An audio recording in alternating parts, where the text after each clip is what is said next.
Chapter 27. Vatican II in the Light of Tradition. The following is the preamble to Dignitatis Humanae of Vatican II. Religious liberty does not involve any prejudice to traditional Catholic doctrine. Moreover, speaking of this religious liberty, the Holy Council intends to develop the doctrine of the most recent sovereign pontiffs on the inviolable rights of the human person. It is this preamble, which is supposed to be reassuring, that immediately precedes the conciliar declaration on religious liberty. It is presented thus as being written down in the line of tradition. But what is it in reality? The question arises about the fact that, as we have seen, the popes of the 19th century condemned, under the name of liberty of conscience and of forms of worship, a religious liberty which resembles, like a sister, that of Vatican II. Let us now look at a side-by-side view of Quanta Cura of Pius IX versus Vatican II's Dignitatis Humanae. Proposition A, condemned by Pius IX in Quanta Cura. The best condition of society is that in which there is not conceded to the authorities the duty to repress the violators of the Catholic religion by legal penalties, except when the public peace demands this. Proposition A as asserted by Vatican II in Dignitatis Humanae. In religious matters, let no one be impeded from acting according to his conscience, in private or in public, alone or associated with others, within just limits. Proposition B, condemned by Pius IX in Quanta Cura. Liberty of conscience and of forms of worship is a right proper to every man. Proposition B, asserted by Vatican II in Dignitatis Humanae. The person has a right to religious liberty. This liberty consists in what follows. In religious matters, let no one be impeded from acting according to his conscience. Proposition C, condemned by Pius IX in Quanta Cura. Religious liberty must be proclaimed and guaranteed in every correctly established society. Proposition C, asserted by Vatican II in Dignitatis Humanae. This right of the human person to religious liberty must be recognized in the juridical order of society in such a manner that it constitutes a civil right. End quote. The parallel is striking. The analysis of this brings us to conclude that the doctrines are contradictory. Father Congar himself admits that Dignitatis Humanae is contrary to the syllabus of errors of the same Pius IX. Father Congar writes, "It cannot be denied that the affirmation of religious liberty by Vatican II materially says something other than what the syllabus of 1864 said, and even just about the opposite of Propositions 16, 17, and 19 of this document." End quote. Vatican II is materially contrary to Pius IX, but not formally. That is what the supporters of the conciliar text pretend. They are specific.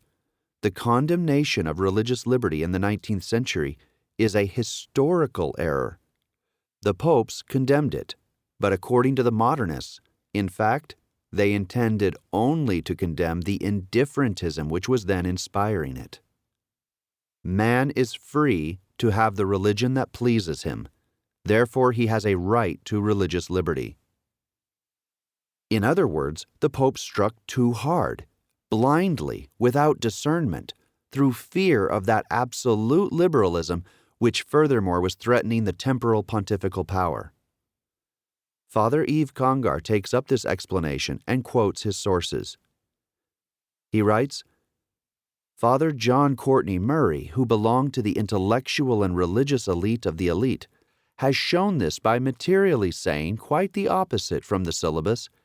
The latter is from 1864, and it is, as Roger Aubert has proven, conditioned by precise historical circumstances. The declaration of the Council on Religious Liberty was the consequence of the battle by which, in the face of Jacobinism and the totalitarianisms, the popes led the fight more and more strongly for the dignity and the liberty of the human person made to the image of God. End quote. On the contrary, we have seen that Roger Aubert and John Courtney Murray are prisoners themselves of the historicist prejudice which makes them erroneously relativize the doctrine of the popes of the 19th century. In reality, the popes have condemned religious liberty in itself as a freedom that is absurd, ungodly, and leading the peoples to religious indifference, and this condemnation remains. Along with the authority of the constant ordinary magisterium of the Church, if not the extraordinary magisterium with quanta cura, it weighs on the conciliar declaration. Father Congar and Dignitatis Humanae in its preamble both assure us that religious liberty is written down in the line of fundamental rights of the human person, as defined by the recent popes in the face of Jacobinism and the totalitarianisms of the 20th century. Let us read a few statements of this fundamental right of the cult of God. Extract from the Inner Peace of Nations.